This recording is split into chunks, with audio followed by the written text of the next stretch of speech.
What's good, football fans? Back at you once again with another video. And I wanted to come on today and take a look at a guy that we picked up off waivers yesterday. Now, the Minnesota Vikings had released Cameron Dantzler. And as we all know, one man's trash could be another man's treasure. As it just so happens that Washington is actually in the market for a depth corner. Somebody that can come in and they can plug into the system. Maybe he could play a number 4, number 5, step up when there's an injury, whatever the case may be.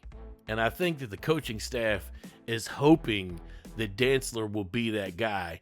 And from what I've seen on his film, he's got some talent there for sure. Maybe it's still a little untapped at this point right now.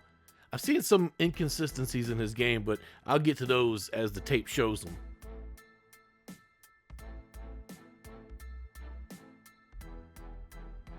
And one thing that I saw that he does pretty consistently on every play where maybe there's more than one guy that's trying to tackle a defender, he likes to do that peanut punch pretty much on every single chance he gets, as you see right there, trying to knock it out of A.J. Brown's hand. Obviously, he didn't get it there, but, I mean, there's a guy who's trying, right? And we need turnovers, and this is a guy that might be able to bring some.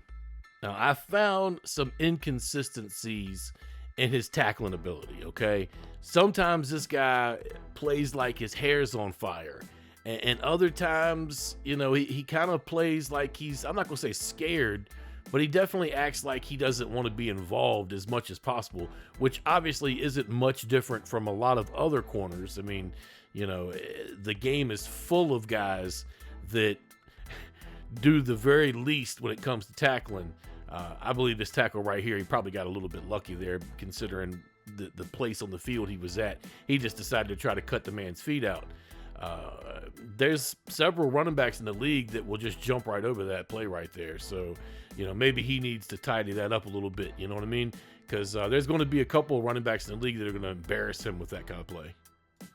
A lot of what I've seen in his coverage, I can't put my finger on it, whether or not it's because Minnesota wanted him to play such a weak, soft zone, or if that's what he was playing. But obviously with a guy like A.J. Brown, you have to play, a little bit off to make sure that he doesn't burn you. But at the same time, I would think maybe a little closer than he played on that play right there, if you could see. But obviously he had help, but Brown was able to slide across the middle and do what he does right there. And I mean, I know he does that kind of consistently with a lot of teams, but his guy really wasn't paying attention much to what's going on there, playing 7 yards off. This play right here is a good example of him doing the job that he's actually supposed to do, and letting his guy release, thinking he has safety help over the top, and he has another guy to cover underneath. As you watch the play develop, he does everything he's supposed to here. The safety just doesn't pick up on it fast enough, and that's just a blown coverage right there.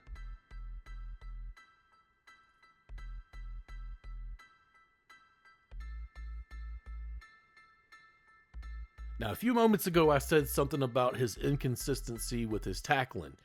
Watch this play right here develop, and you'll see that he has instincts. Like I said, sometimes he plays with his hair on fire. I mean, you see him come around that turn right there and go after Jalen Hurts. I mean, he was on top of him, around the blocker, on top of him. Bow! He puts the hit on like you're supposed to, like they teach him to, like he has no fear whatsoever. Comes around that turn, bow, puts him down.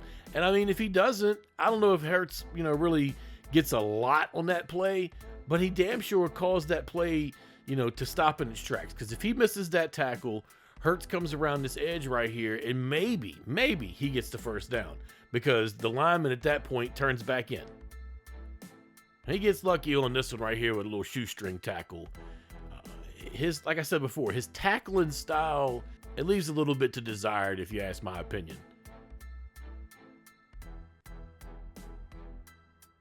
Now, that is something that they can fix, though. They can work on that and get that taken care of. And he still did make that stop, no matter what.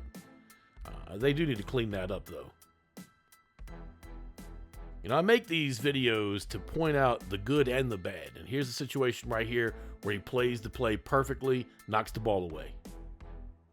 If he doesn't do that, that's a catch. Ertz makes that catch 7 times out of 10. Excuse me, Dallas Goedert. This play right here, I do believe that if Hurts would have had a tiny bit more touch on this could have been a touchdown.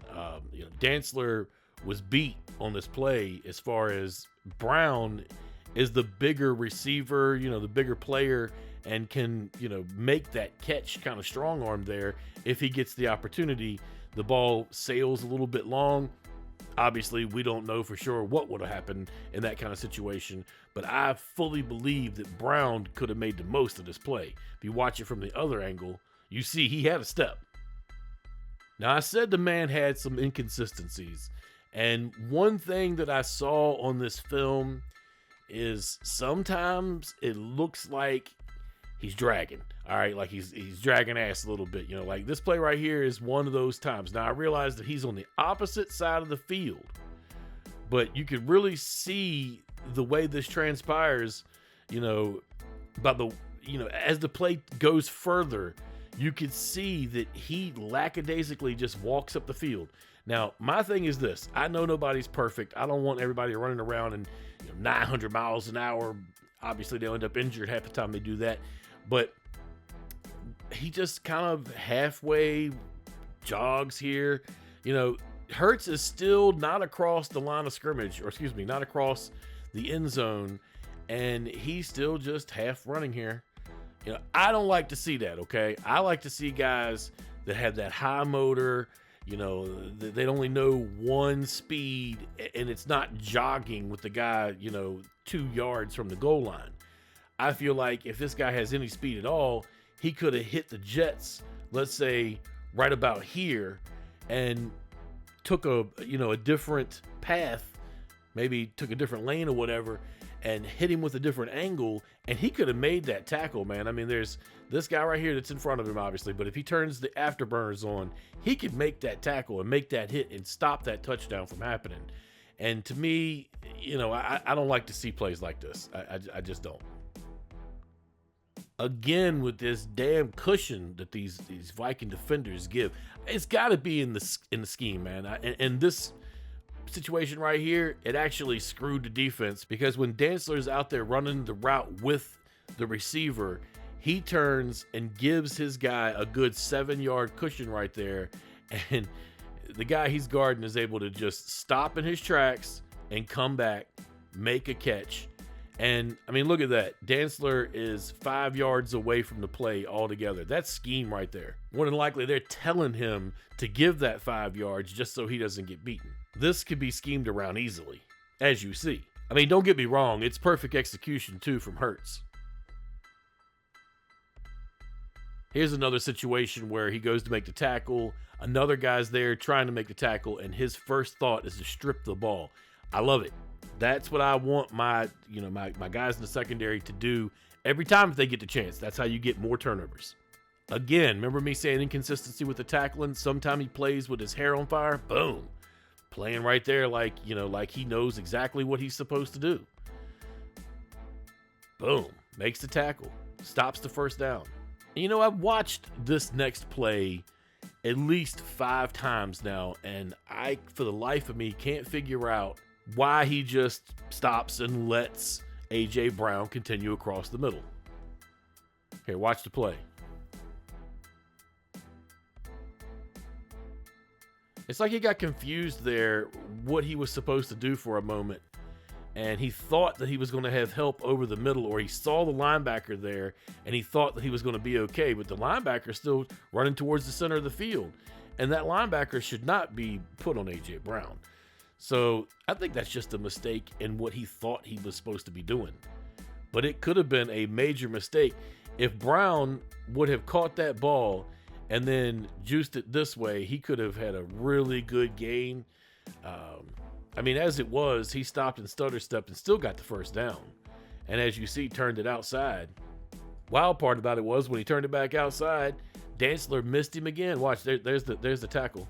Or the attempted tackle, the arm tackle. Didn't get him, though, obviously. Didn't even put a finger on him. And Brown was able to turn it around and go outside. Just a poor play there.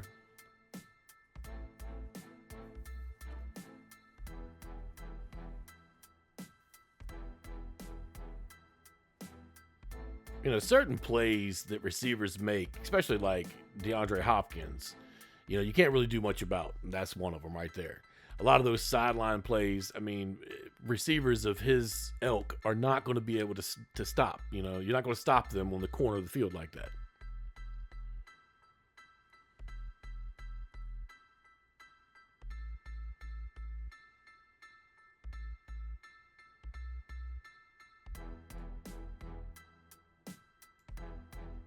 You see right there at the end, try to strip that ball out again. See, I like to see that, man. And he does that every time there's a gang tackle. You can see him reaching for that ball. Now, of course, right there, I guess the receiver like D-Hop, I would rather he not try to strip the ball instead of tackle the man. But when he has several guys around, that's what I want to see him doing. Again, watch the tackling here. Like his hair's on fire on this play right here. Boom. He just jumps up. He does what he's supposed to do, man. Meets the guy almost at the point at the catch.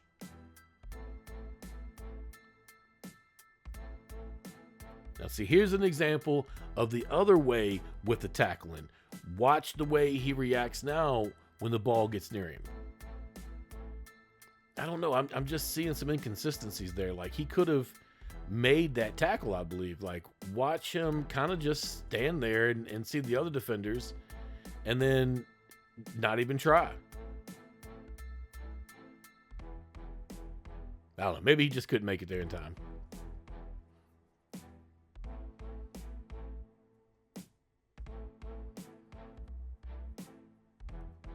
Again, like I was saying, those passes with receivers like DeAndre Hopkins to the corner of the field, the side of the field, they're almost impossible to stop.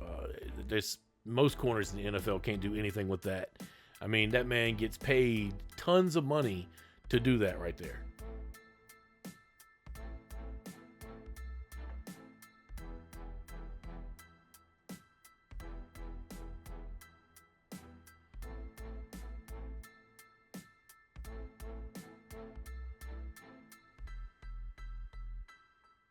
Now, this play right here, I can't really tell if he just knows that he's not fast enough to catch Kyler Murray or if he's just not trying. I don't really know, because he kind of stutter steps there 2 or 3 different times and kind of backs off.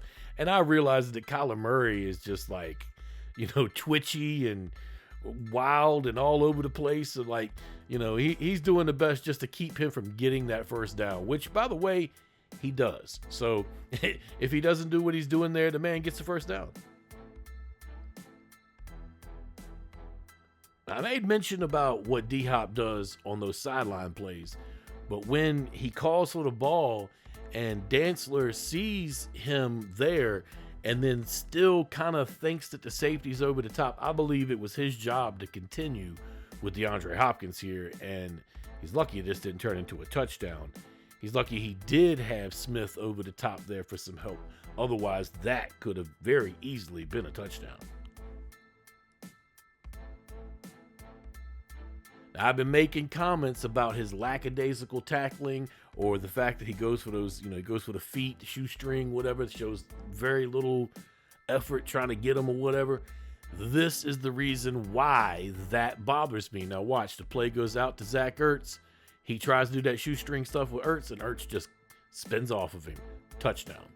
Now, that's what I'm talking about when I say that people are going to embarrass him if he keeps trying to do those low tackles like that, especially on big guys.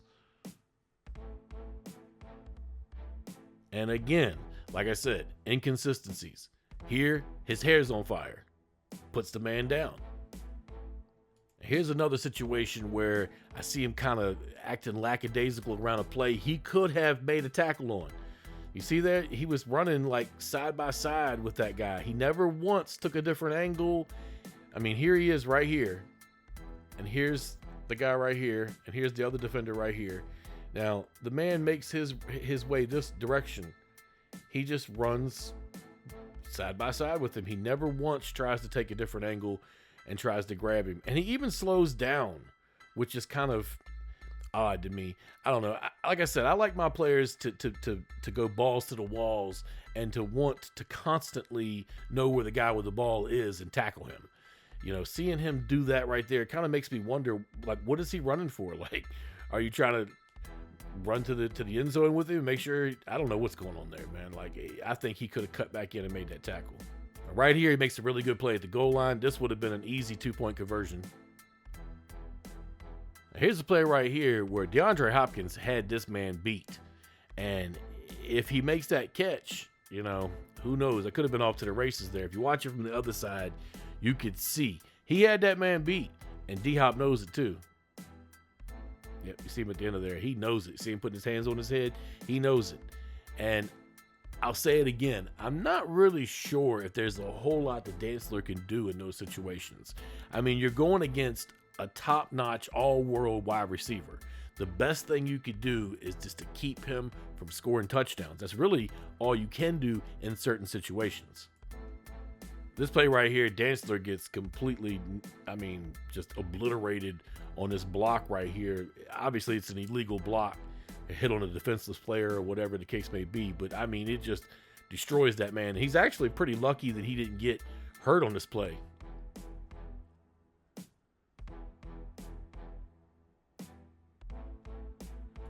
You see right there at the end, I mean, he gets blasted pretty hard. Pow. Yeah.